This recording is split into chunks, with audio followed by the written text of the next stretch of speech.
Oh no. I haven't done my demonstration yet. Uh-oh. Oh no. What am I gonna do? What am I gonna do? What are we going to do? Whew. That was a little crazy. Oh my goodness. But what am I going to do for my demonstration? I'm stuck at home. I can't even do it in front of people. What am I going to do? How do I do a demonstration? Like, there's so much stuff. I don't know what to do. I'm going to need some help. Oh, hi there. I'm the demonstration queen here. You know, I've got my hat on. I've got a few tips for you that won't make you so stressed. Tips? How can you have tips on talking? Hey, just sit back and we'll all figure this one out together. Start at the beginning. So at the beginning of every demonstration, you have to introduce yourself. So you should say your full name, how old you are, how many years you've been in 4-H, and what club you're from. That way people know a little bit about who you are. So, my name is Lucy Jones. I am 16 years old. I have been in 4-H for 11 years, and I am part of the Elsie Central Station 4-H Club. Pretty cool stuff. Let's get into it. Your demonstration should be relevant to what your project is. You should tell your audience what your project is so they know kind of what you're talking about. So if you say you're doing a chicken project, they'll know, oh, it's going to be something with chickens. Pretty cool stuff. So like, examples of things you could do if you did chickens is like the type of feed, what you're supposed to feed your animals, or what you're not supposed to feed your animals, or how to wash your chicken and prepare it for the show, or how to show your chicken. Those are some pretty good things that you can do. So now I'm going to tell you guys some tips for your demonstration. First up is eye contact. Ooh. Okay, eye contact. It's pretty important. You want to look around and look at your audience. It kind of engages them, so they think you're looking at them and you're talking to them. So they're like, oh, they're talking to me. Oh, I can listen to them, what they're talking about. It's so cool. Eye contact is very important. It also shows that you're confident in your project. You don't want to be looking down at your paper or your project or your poster or anything like this, because then they won't know what you're saying and it's not that interesting. Okay, all right. So that's eye contact, everybody. Next up, you need to speak loudly and clearly. Okay, not like that, but you want to speak loud enough so everyone that is listening to you can hear you. You also need to speak clearly, because if you're not speaking clearly, like if you're mumbling like this and you're really quiet, no one's going to ever hear you and it's not going to be that interesting. But you don't want to talk too loud, because if you're yelling at them, they're going to be kind of scared of you. Okay.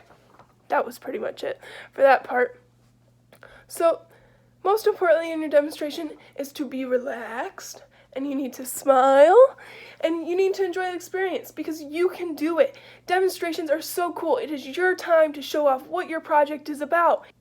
After you finish your demonstration, after you're showing them what you have finished, it is your time to ask the audience if they have any questions, because I'm sure they have some pretty interesting questions in the back of their heads, and when they're thinking of those questions during your project, they're going to be so excited to ask you them, and if you ask them to ask you questions, then they're going to want to ask you questions.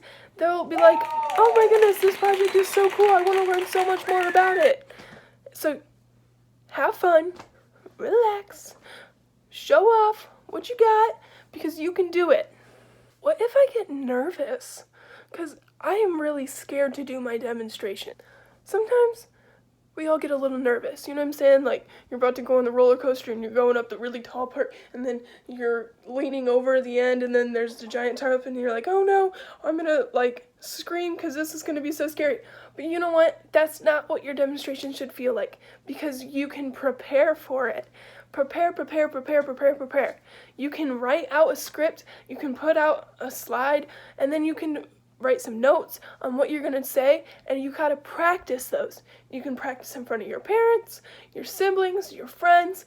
You can talk to yourself in a mirror. All of that will help you, I promise. Even if you listen to yourself talking, like if you record yourself and then you listen to yourself again, that is amazing. It will help you so much.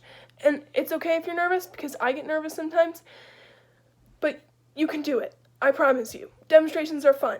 You love your project. You love to share your project. You can do it. Can you show me what a demonstration should and should not look like? Of course. Here we go. This is a peanut butter and jelly. You get peanut butter and you put it on the bread. Yeah. Okay. Maybe the jelly in the bread. And you want that much.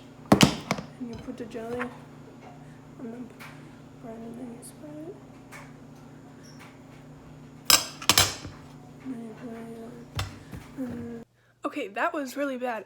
I don't even know what they were saying. Hi everybody, my name's Lucy Jones, and I am 16 years old. I have been in 4-H for 11 years, and I'm part of the Elsie Central Station 4-H Club.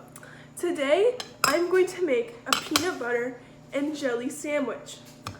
First, you're going to need 2 pieces of bread. I like to use white bread because wheat bread tastes weird to me. Alright. Next up, you're going to want to grab the peanut butter. You want to grab about a spoonful of peanut butter so it's enough to cover the bread. Make sure you spread it out evenly so your whole entire sandwich can have peanut butter on it. Next up is the jelly. You squirt the jelly on, and then you also want to spread that evenly on the bread. After that, you will put the 2 pieces of bread together.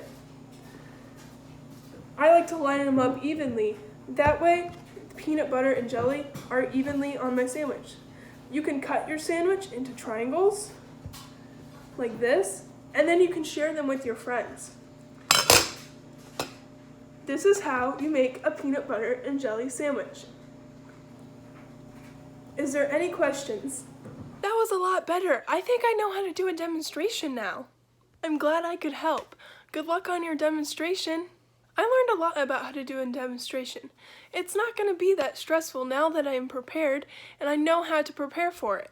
I think I can really do well on my demonstration, and I'm so excited to share about my project to my club.